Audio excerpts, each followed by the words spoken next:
Obrigado. Amém, glória a Deus. Aleluia, glória a Deus. Testemunho maravilhoso. Amém. Amados, eu quero compartilhar com vocês uma palavra. Eu tenho orado ao Senhor, pedindo a Deus uma palavra para o culto de hoje. Passei a semana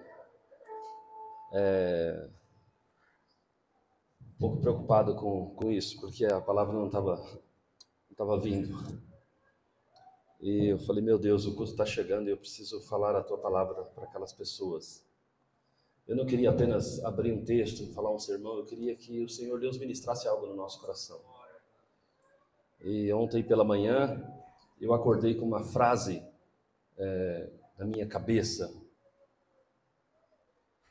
E até quando eu encontrei o Wilton, meu cunhado, e ele disse assim, a gente foi no noivado, ele falou assim, o que você vai pregar? Eu falei, cara, eu ainda não sei, mas é alguma coisa sobre o reino. Ele, ok. Ele fica preocupado porque ele já está atento aí para um louvor ou coisa desse tipo, né? E eu entendi sua preocupação, mas desculpa, eu não tinha mesmo a palavra. E quando chegou em casa, à tarde, aquele calor absurdo, falei, bom, eu vou permitir, né, que o Senhor Deus manifeste sobre mim a sua palavra, a sua revelação. E comecei a falar com Deus sobre isso. Deus me fez chegar aqui no livro de 1 Samuel, eu gostaria de convidá-los. Amém? Primeiro livro do profeta Samuel.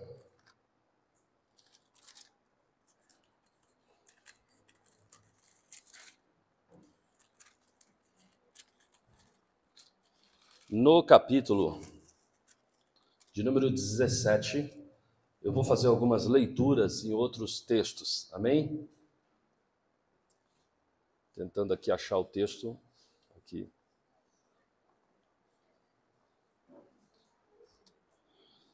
Farei algumas leituras em outros textos, mas eu gostaria de ler para vocês inicialmente o capítulo 17 de 1 Samuel, a partir do versículo de número 12. É talvez um dos textos mais conhecidos da Bíblia, tá, pessoal? As crianças sabem esse texto. É o Davi enfrentando o Golias. Davi era filho daquele efrateu de Belém de Judá, cujo nome era Jessé, que tinha 8 filhos. Nos dias de Saul, era já velho adiantado em anos entre os homens. Apresentaram-se os 3 filhos mais velhos de Jessé a Saul e seguiram a guerra. Chamavam-se Eliabe, o primogênito, Abinadab, o segundo, e Samá, o terceiro. Davi era o mais moço. Só os 3 maiores seguiram a Saul.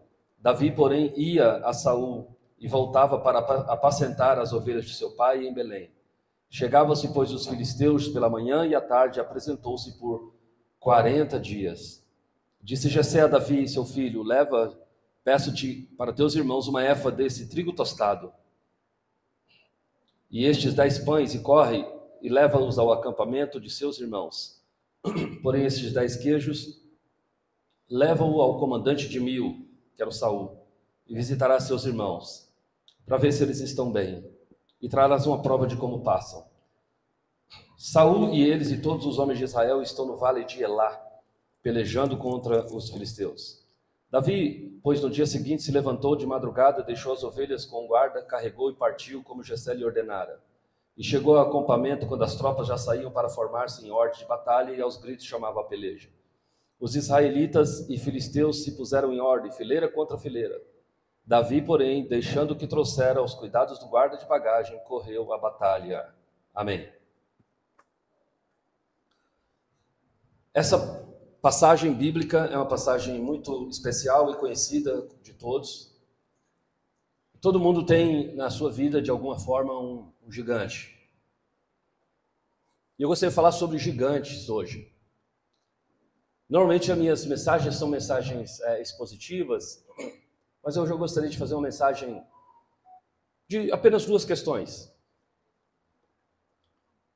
A primeira parte da minha mensagem é: por que os gigantes aparecem? Por que os gigantes aparecem? A segunda parte da minha mensagem é: por que gigantes caem? Então nós vamos falar sobre por que gigantes aparecem e por que gigantes caem. Algumas razões são necessárias para que gigantes apareçam. Israel, quando estava entrando na terra que emana leite e mel, 600 anos atrás, os 12 espias entraram lá. Voltaram com o seguinte relato: essa terra a gente não pode entrar. Por quê? Porque há gigantes na terra. Há gigantes na terra. Bom, Israel entrou na terra, aqueles caras não entraram, mas Israel entrou na terra. E quando chegaram lá, por 600 anos, eles nunca viram um gigante. Nunca viram um gigante. Nunca viram um gigante. Então por que o gigante aparece depois de 600 anos? Não tinha gigantes na terra. Tinham homens fortes, muitas nações, na verdade 31 nações estavam ali. 7 delas mais poderosas e mais numerosas que Israel, mas gigante, nunca teve. De repente agora aparece em cena um gigante. Ele tem assombrosos 2,92 metros de altura. Para vocês terem uma ideia, eu tenho 1,91 m. 1 metro a mais do que eu. Era gigantesco o homem. Era um guerreiro absurdo. Nunca tinha perdido uma batalha. O significado do nome dele, até falei para a Yara ontem, não sei se ela lembra. Você lembra o significado do nome dele? Alguém que foi expulso da pátria? Oh, meu Deus. Não é estrangeiro. Como? Exilado. Obrigado, meu amor. Lá está um gigante de 2,92 metros de altura, cujo nome é Golias. Golias em hebraico significa o exilado. Eu nunca vi ninguém falando sobre isso. Olha que eu sou um homem de quase 50 anos e todos eles na igreja. Mas a palavra exilado é bem sugestivo esse nome. Exilado. Exilado é alguém que estava na sua pátria e não pôde ficar mais lá e foi expulso de lá. Saul é um símbolo, Golias é um símbolo do diabo. O diabo estava no céu. Ele foi expulso de lá e ele não pode voltar para lá. Então ele está na terra como o quê, pastor? Como exilado. Então, na verdade, esse gigante representa Satanás. Porque veja, na história, ele faz parte de um exército, mas ele é que mete medo, ele é que enfrenta. Satanás também comanda um exército, mas a gente tem medo do diabo. É ele que mete medo. Então esse exilado, esse gigante, esse espírito do diabo, tem uma razão para ele aparecer. Porque por 600 anos eles nunca apareceram. De repente aparece esse sujeito. Então a pergunta que eu gostaria que o texto nos respondesse são essas duas. Primeiro, por que gigantes aparecem? Segundo, por que gigantes caem? Porque gigantes aparecem. Porque deixamos o orgulho serem maiores do que nós. Primeiro ponto. Porque gigantes aparecem? Porque quando a gente deixa o orgulho serem maiores do que nós. Veja, quando Saul aparece para ser governo em Israel, quando Samuel chega lá e unge ele, a Bíblia diz que no dia da sua consagração a rei de Israel, vamos procurar, cadê o rei? Bom, o culto está aqui, vamos apresentar o novo rei. E aí o Samuel disse, cadê ele? Não sei, procura de um lado, procura do outro. Sabe onde ele está, Hilton? Atrás das cargas. Está ali, quietinho. Como se não fosse ninguém. Veja, ele começou numa humildade absurda. Irmão, se eu for ser consagrado a rei, eu vou passar um dia de princeso.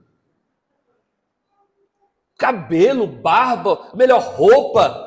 Ele vai ser o rei de Israel. Mas quando procuram, ele está lá cuidando da bagagem. Ou seja, ele começou na humildade, mas agora ele é arrogante, ele é prepotente. Ele se acha melhor do que Samuel. Samuel era juiz, profeta e sacerdote. Ele se achava maior do que Samuel. Por que gigantes aparecem em Israel? Quando nós deixamos a humildade e damos lugar ao orgulho. Quem pegou, diga amém. Quando deixamos o orgulho ser maiores do que nós, esse é o momento propício para gigantes aparecerem. E se levantam, os gigantes nos assombram. Número 2, porque gigantes aparecem quando preferimos dar ouvido mais ao povo do que a Deus. Veja, Israel foi para a guerra, vencer os inimigos, aí o povo falou assim, meu rei, o senhor é rei novo aqui em Israel, sim? Ele disse, claro, então é o seguinte, olha, a gente cercou o exército inimigo, nós matamos todos os soldados dele, mas tem o rei deles, vamos proteger o rei deles? Vamos proteger o melhor do gado deles? Aí ele falou assim para o povo, vamos fazer isso. Então a voz do povo o convenceu. Porque gigantes aparecem? Gigantes aparecem quando preferimos mais dar ouvidos à voz do povo do que à voz de Deus. Quando as pessoas preferem acreditar no conselho dos outros do que no conselho do Senhor. Quem está entendendo, diga amém. Existe uma expressão em latim chamada vox populi, vox dei. Vox populi, vox dei significa a voz do povo é a voz de Deus. Nem sempre. Nem sempre a voz do povo é a voz de Deus. Nesse caso, a voz do povo definitivamente não era a voz de Deus. Deus disse, eu tenho entregado o exército nas tuas mãos, destrua-os, fira a todos. Mas ele, para ouvir no povo, não feriu o rei. Por que gigantes aparecem na nossa vida quando a gente deixa de dar ouvir a voz de Deus para dar ouvir a voz dos outros? Recebe essa palavra, amém? Deus está falando contigo, amém? Está sim. Ele está sim. Terceiro, por que gigantes aparecem? O rei Saul estava rejeitado pelo Senhor por ter transgredido quanto à ordem do Senhor. Quando Deus disse, espere. Entretanto, Saul não esperou. Por que Deus rejeitou Saul e logo em seguida o gigante apareceu? Porque quando terminou a batalha, era para que Israel se reunisse e esperasse o sacerdote. O que o sacerdote Samuel faria? Levantaria um altar ao Senhor e iniciaria um culto de gratidão ao Senhor. Israel ficou acampado esperando o sacerdote. O sacerdote no primeiro dia não apareceu, no segundo, no terceiro, no quarto. E o exército ali acampado, quinto, sexto. Aí o Saul estava se achando já o grandão, vencedor da guerra. Falou, sabe de uma coisa? Já que o pastor não vem, bora começar esse culto. E aí começou a reunião. Deus disse, espera o homem de Deus. Ele falou, não, homem de Deus. O que ele fala não é importante. Quem manda na minha vida, na minha casa, na minha família, nas minhas coisas sou eu. Eu não tenho que ouvir ninguém. Por que gigantes aparecem? Aparecem quando Deus manda esperar e você avança o sinal. Amém? Se Deus disser espere, qual é o seu papel? Esperar. E se ele demorar? Espera. E se você não estiver aguentando mais e quer tomar uma decisão? Se ele mandou esperar, o que você tem que fazer? Espera. Amém, amados? Vocês estão felizes hoje? Ainda não ofendi ninguém pelo jeito, né? Que legal. Quarto, por que gigantes aparecem? Porque teimamos. Segura essa. Por que gigantes aparecem? Porque teimamos em manter conosco em vida coisas que Deus ordenou que fossem exterminadas.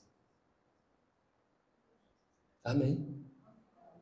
Teimamos, temos algumas coisinhas de estimação, alguns pecadozinhos de estimação, temos algumas situaçõezinhas de estimação, diz, não, eu quero servir a Deus, Pati, mas essa paradinha aqui, isso aqui não dá, Deus entende.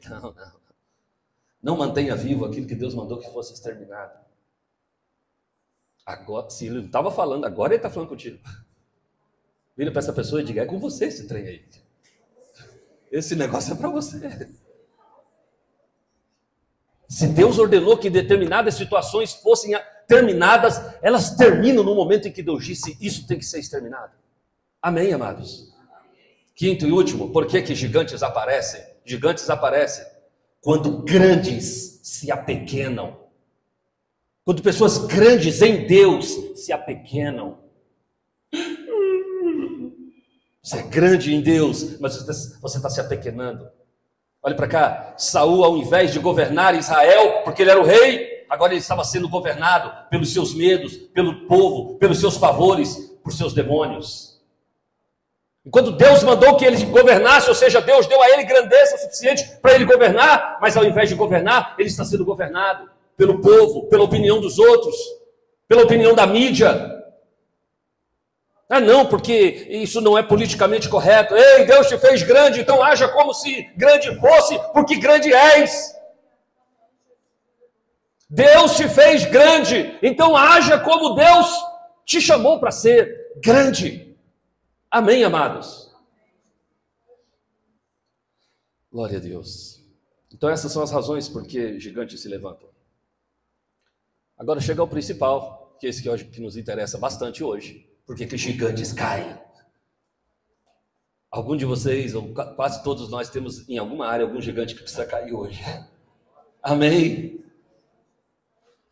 Eu espero que você pegue esse remédio de Deus, da palavra, e aplique sobre a tua necessidade. Sabe? Seja na área ministerial, seja na área da sua vocação, da sua motivação, do seu psicológico, da sua vida financeira, da sua saúde. Aplique na área, no seu casamento, aplique na área que melhor lhe aprouver. É um remédio de Deus que serve para derrubar gigantes nessa manhã, em nome de Jesus Cristo. Tome posse dessa palavra. Porque gigantes caem, pastor? Primeiro, porque ainda há pessoas. Isso aqui é muito legal. Porque veja, o Davi cuidava lá tocava para o Saul e tal, expulsar o capeta dele. Aí chegou a época da guerra. O Saul falou assim: garoto, vem cá, estou gostando do seu culto, você toca bem, isso é legal, mas assim, a gente vai para a guerra, então provavelmente não vou ficar endemoniado na guerra. Tá dispensado, pode ir para casa. Davi disse: eu não vou para a guerra, não. Eles vão enfrentar esse exército poderoso, sim. Se fosse eu diria: graças a Deus. Ufa. Lembra quando a gente tinha 18 anos, Wilton, que o nosso sonho era não servir o exército? Até mentia. Ah, meu pai é doente. O Wilton fez isso. Eu não, eu sou um patriota. Amém. As pessoas não queriam servir o exército, porque não, servir o exército. Ah, maluco. Se der para não servir, não servirei. Sim ou não? Agora o rei falou assim: camarada, a gente está indo para a guerra. O bicho vai pegar lá. Então é o seguinte, você está dispensado, você pode ir para casa. Para casa, sim. Durante toda a temporada de guerra, você pode ir para casa. Aí ele vai para casa. Aí quando chega lá, papai, o que eu vou fazer? Papai falou assim: rapaz, você tem algumas poucas ovelhas, cuide delas. Irmãos, era para estar na guerra, agora falou: não, você pode ficar aí. Arruma uma árvore boa para tu ficar descansado, deixa as ovelhas aí comendo aí, tá tudo de boa.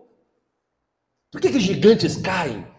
Gigantes caem porque ainda há pessoas que preferem se expor à guerra do que a tranquilidade de cuidar de rebanhos. Pessoas que se expõem a sair da sua zona de conforto, disposto a Deus fazer por ele e nele aquilo que só o Senhor pode fazer. Você recebe essa palavra? Tem pessoas que não estão nem aí para a vida dos outros, para o problema dos outros. E eu achei uma frase maravilhosa. Irmã Eliana, se as feridas do teu próximo não lhe causam dor, a sua doença é pior do que a dele. Amém? Gostou? Mas não é minha não. Fernando Pessoa. Uma piada interna. Pegou a referência, né? Se a dor do teu próximo, elas não causam dor em ti, se as feridas dele não causam dor em ti, a tua doença é que é pior do que a dele. Você não está nem aí para os outros. Gente sofre do teu lado direito, do teu lado esquerdo, e você tendo condições de fazer alguma coisa, você não quer fazer. Tudo bem? Não, tudo bem não. Envolva-se com isso. Se você quiser que o gigante caia, permita que a generosidade de Deus, o altruísmo de Deus esteja em você. Preocupe-se com os outros. Se perceber que o amigo, o colega não veio há 2 domingos, preocupe-se com isso. Quem está entendendo, diga amém. Por que gigantes caem? Número 2, porque ainda há pessoas que não aceitam trocar a sua vocação por outra que lhe seja mais conveniente. Escute isso. Quando o menino está lá na batalha, cuidando de ovelhas, angustiado, pai, aí o pai percebe, aí o pai fala assim, esse menino precisa saber como está a guerra. Ele já tinha sido ungido rei de Israel. Quando ele era garoto, ele foi ungido rei de Israel. Agora ele está altamente envolvido sentimentalmente com as notícias da guerra. O papai, sabendo disso, fala, filho, vem cá, tem uma missão para você. Pois não. Amanhã, você pega esses pães, pega esse queijo, leve esses pães para os seus irmãos, veja se eles estão bem. Pega esse queijo, leve para Saul. Era tudo que ele queria. Vou saber notícias quentinhas da guerra. O pai disse, vou animar o meu filho com isso. A Bíblia diz que ele levantou-se pela manhã de madrugada e correu lá no Vale de Elá, onde estava tendo a guerra. Quando ele chegou lá, isso é tremendo. Quando eu leio esse texto, isso me chama a atenção. É um fato importante nesse texto que me chama a atenção. O fato é que quando ele chega, no momento em que ele está chegando no arraial da guerra, o gigante está saindo para desafiar os exércitos de Deus. Mande um campeão para lutar comigo. Quando isso acontece, ele pegou o pão e o queijo. Se o Saul e os irmãos deles estiverem esperando o pão e o queijo, estão esperando até hoje, porque esse pão nunca chegou lá. A Bíblia diz que ele pegou o pão e o queijo e entregou na mão de um guarda e disse, fica aí. E ele, a Bíblia diz, e Davi correu a batalha. Gente, isso é maravilhoso. Em outras palavras, eu não vou perder tempo. Papai me constituiu para ser o garçom dos meus irmãos e do rei. Mas Deus me chamou para ser um guerreiro. Então, se Deus me chamou para ser um guerreiro, eu não vou me contentar em ser apenas um garçom. Quem está entendendo, diga amém. Porque gigantes caem, pastor, porque ainda há pessoas que não aceitam trocar a sua vocação por outra que lhe seja mais conveniente. Uma vocação que não exponha tanto, uma vocação que... Por isso que gigantes caem. Amém? Tentei arrumar uma frase aqui, para esse ponto, não achei, eu mesmo criei. Não se contente em trilhar, escute, não se contente em trilhar um caminho já estabelecido. Ao contrário, vá por onde nem tem caminho. Faça rastros num caminho aonde ninguém ainda trilhou.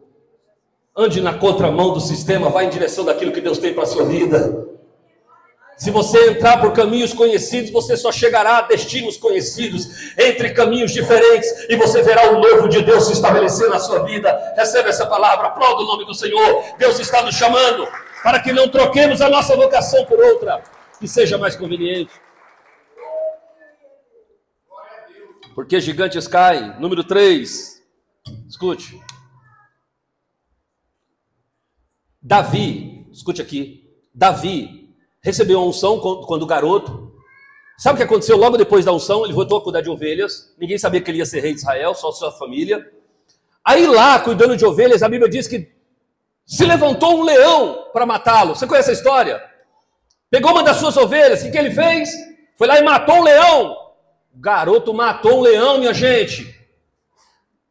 Lucas matou um leão, não foi um rato. Um leão. Se eu chegar aqui e falar todo orgulhoso, assim, irmãos, apareceu um rato lá em casa e, por glória de Deus, eu matei. Ninguém vai me aplaudir. Ninguém vai falar, como o meu pastor é corajoso e matou um rato. Apesar que eu conheço irmãos aqui que tem medo até de barata, mas não vou falar que é o Carlos. Brincadeira, cadê o Carlos? Hoje ele é o professor das crianças. Amém, amados? Era piada, tá? O Carlos não tem medo de barata, não. Mas veja, ele matou um leão, aí depois matou também um urso. Uau! Leão e um urso. O que ele estava fazendo?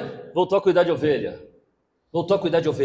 Ele tem olha para cá, ele tem experiência, ele tem força suficiente, ele tem sagacidade, ele sabe fazer as coisas, mas ninguém sabe quem ele é.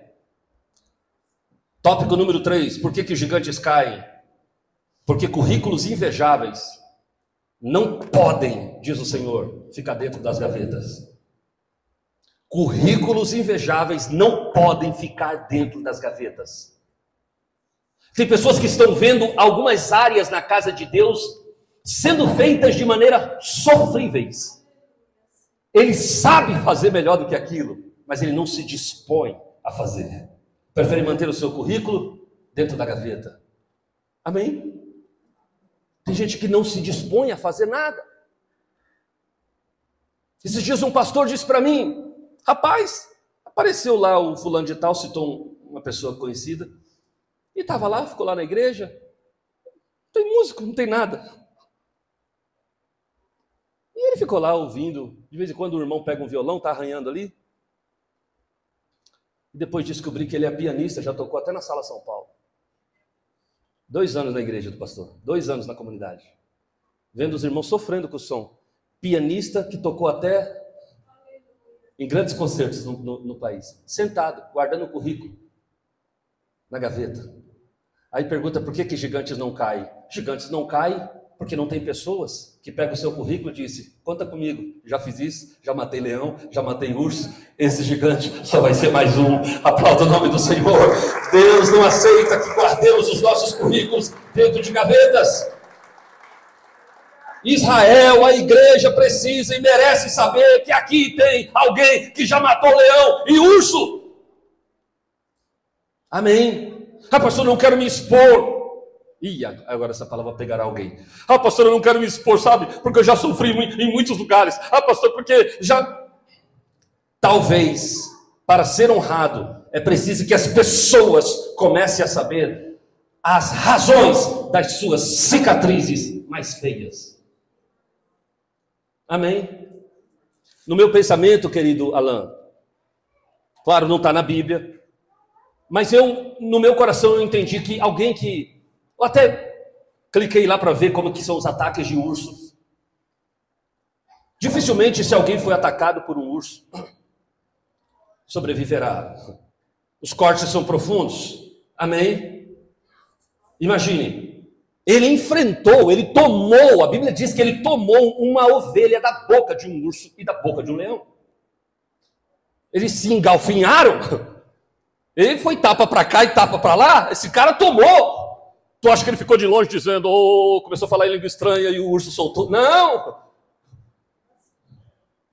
Não basta ficar longe falando língua estranha e achar que o urso vai soltar. Não. Ele avançou para cima do urso, pegou pela barba dele. E sobrou supapo e tapa para tudo quanto é lado. E o urso falou: cara, não aguento não, vou embora. Eu almoço mais tarde. Amém? Saul tinha, na minha concepção, querida Júlia, Davi tinha cicatrizes pelo seu corpo, das feridas que ele tinha tido ao longo da sua jornada.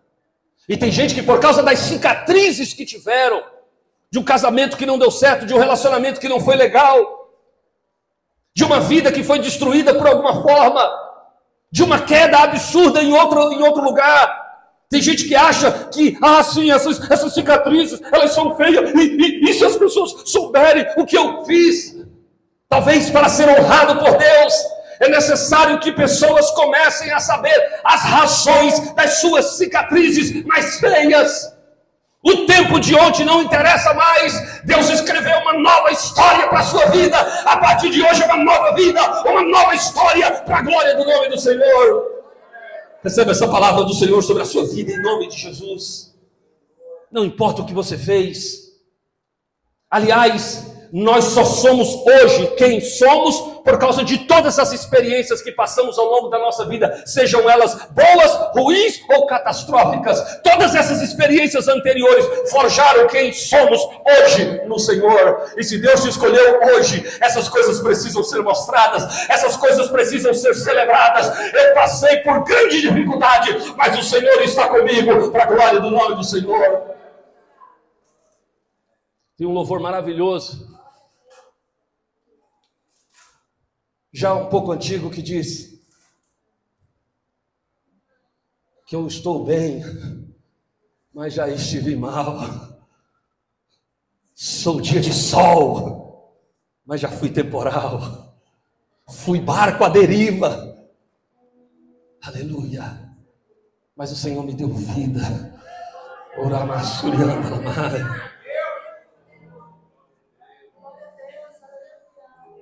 Deus tem uma nova história para você. Amém. Deus manda você passar uma um pano sobre esse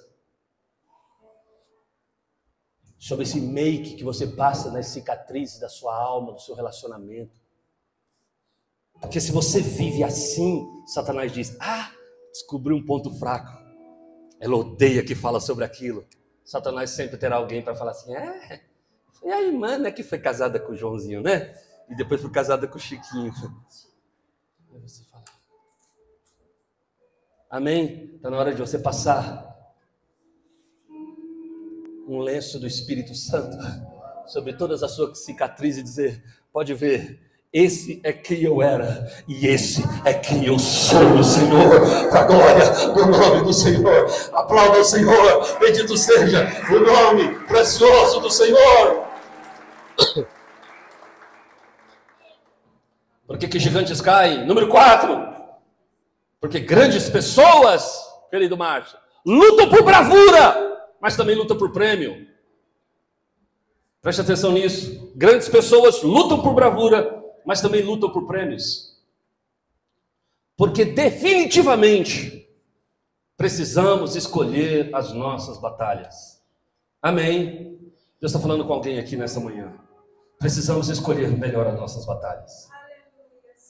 Porque tem batalhas que simplesmente não valem a pena.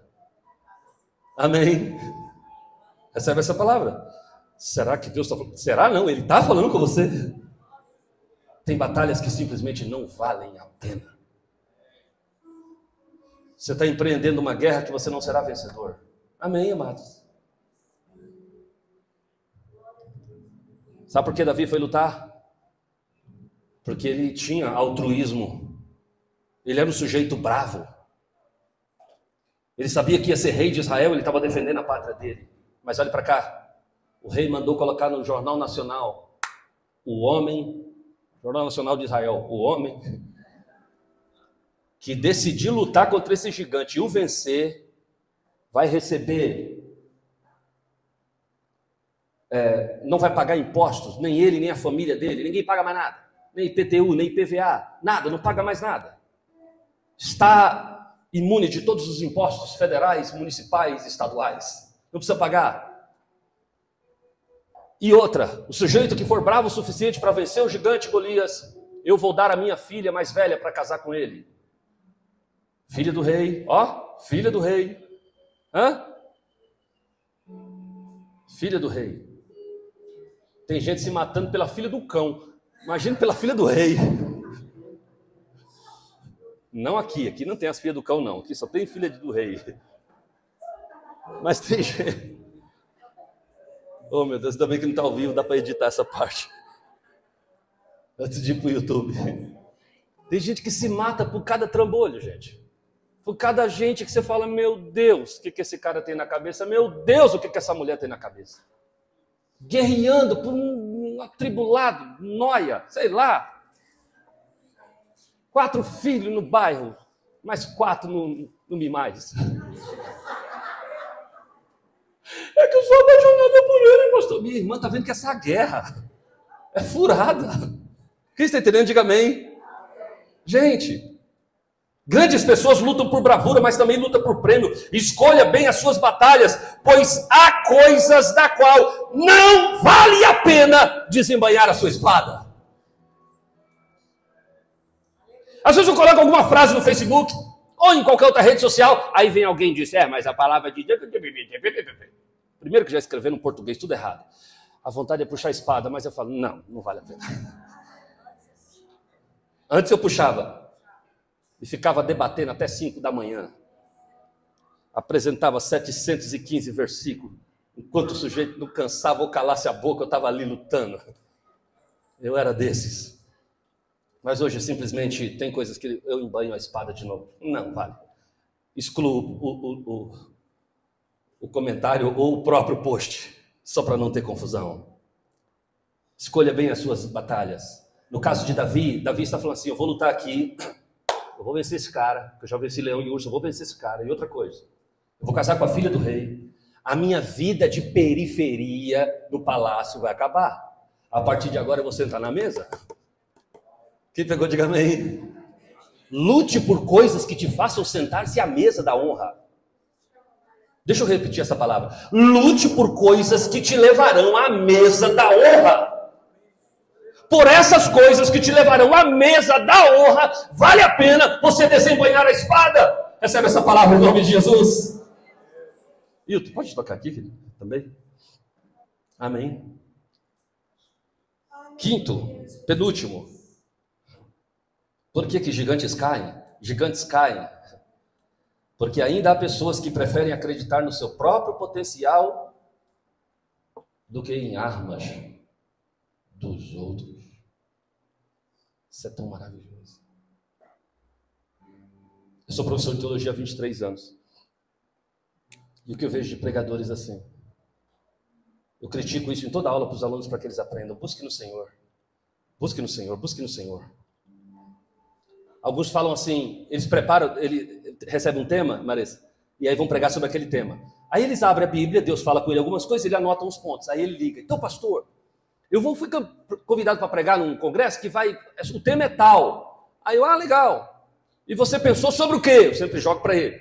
Eu coloquei aqui, ponto tal, ponto tal, ponto tal, ponto tal. Aí eu falei, ótimo, muito bom. Deus me deu isso aqui, foi ótimo, manda bala. Não, pastor, estou ligando para você me dar um cereja do bolo, pulo do gato. A coisa que vai desatar a coisa toda. Eu falo, não, vai com o que Deus te deu, é isso aí, esse é o caminho. Se eu fosse pregar, pregaria exatamente o que você escreveu aí. Tá bom, tchau. Ele fica maluco por coisas dos outros. Tem pessoas que pregam, pode tocar, Hilton. Tem pessoas que pregam mensagem dos outros, cantam louvores não usando as suas características, usando as características dos outros. Eles não confiam na sua própria capacidade. Precisa imitar o fulano, o beltrano, o ciclano. Vai com o que você tem. Por que gigantes caem? Porque ainda há pessoas que preferem acreditar no seu próprio potencial do que nas armas dos outros. O Saul disse assim, toma aqui a minha arma, toma aqui as minhas vestes. Ele vestiu a arma dele, as vestes. Rapaz, isso não combina comigo. Mas você vai lutar como? Eu vou com o que eu tenho mesmo. Era uma roupa de pastor, era 5 pedras do ribeiro e a direção do Espírito de Deus sobre a sua vida. A vitória é certa, o gigante vai cair por terra. Aplauda o nome do Senhor. É por isso que os gigantes caem. Acredite no seu potencial. Amém. Acredite no seu potencial. Amém. Não estou vendo vocês com cara de que vão seguir o que eu estou dizendo. Acredite no seu potencial. Lígia, acredite no seu potencial. Camila, acredite no seu potencial. Filho, acredite no seu potencial. Acredite no seu potencial. Amém. Vou te ajudar. Vou aumentar a sua fé, amém? Escolha uma pessoa que está aí do seu lado. Ixi, agora a Yara fica brava, mas tudo bem. É a mãe dela que está do lado. Escolheu essa pessoa que está do seu lado? Olhe bem para ele. Para mim não, olhe para ele. Diga para ele assim, eu sou único. Não, com um pouquinho mais de fé. Diga assim, eu sou único. Diga assim, sou um produto exclusivo que fui feito em uma edição limitada. Diga assim, nem tente se comparar a mim. Diga assim, ninguém olha e nem percebe a vida como eu. Diga assim, nem tente me entender. Diga assim, o único que me entende é quem me projetou. Deus, aplauda o nome do Senhor. Receba a fé do Senhor sobre o seu coração.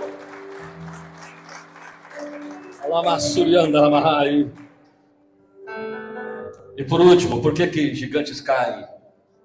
Porque só alguém altamente comprometido com o reino terá esse nível de envolvimento.